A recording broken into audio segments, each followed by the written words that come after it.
এটা একটি মূল বিষয়।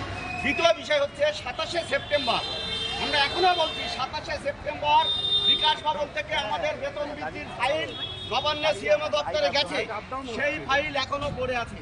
তাহলে আমাদের দ্বিতীয় দাবি এবং প্রাথমিক এবং প্রধান দাবি, আজকে এই ফাইল আমাদের কার্যকারী করতে হবে। আমরা এখানে যাচ্ছি বিকাশ ভবনে, আমাদের ক্যাবিনেট মিনিস্টার অর্থাৎ মাননীয় ব্রাত্য বসু আমাদের সাথে কথা বলতে হবে। যদি আজকে উনি কথা না বলেন, আমরা ওখানে শান্তিপূর্ণভাবে মাস্টারমশাই মানুষ, আমরা কোনো ভাঙচুর করব না, কিচ্ছু করব না।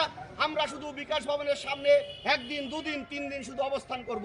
তার পুলিশ, আমার রাজ্যের মাননীয় মুখ্যমন্ত্রী যদি মনে করেন যে এই গরিব মাস্টারগুলো আমরা পুলিশ দিয়ে, গাড়ি দিয়ে পিটিয়ে তুলে দেবো, আমাদের ক্ষমতা থাকলে আমরা প্রতিরোধ করব।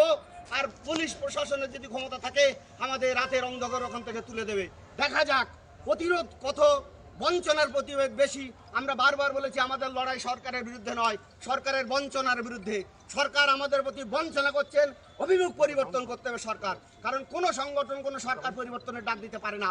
আমরা বলতে পারি যে সরকার তার অভিমুখ পরিবর্তন করুক। অর্থাৎ দীর্ঘদিন ধরে পার্শ্ব শিক্ষকদের যে বঞ্চনা উনি করে যাচ্ছেন এই সরকার, সেই বঞ্চনার প্রতিবাদের জন্য আজকে আমরা মিছিল দেখতে পাচ্ছেন। কয়েক হাজার পার্শ্ব শিক্ষক শিক্ষিকারা আজকে আমরা এখানে সমাবেত হয়েছি। মনোরঞ্জন মণ্ডল, আমরা একজন বঞ্চিত কর্মী। ঠিক আছে, পরে আবার এগোন।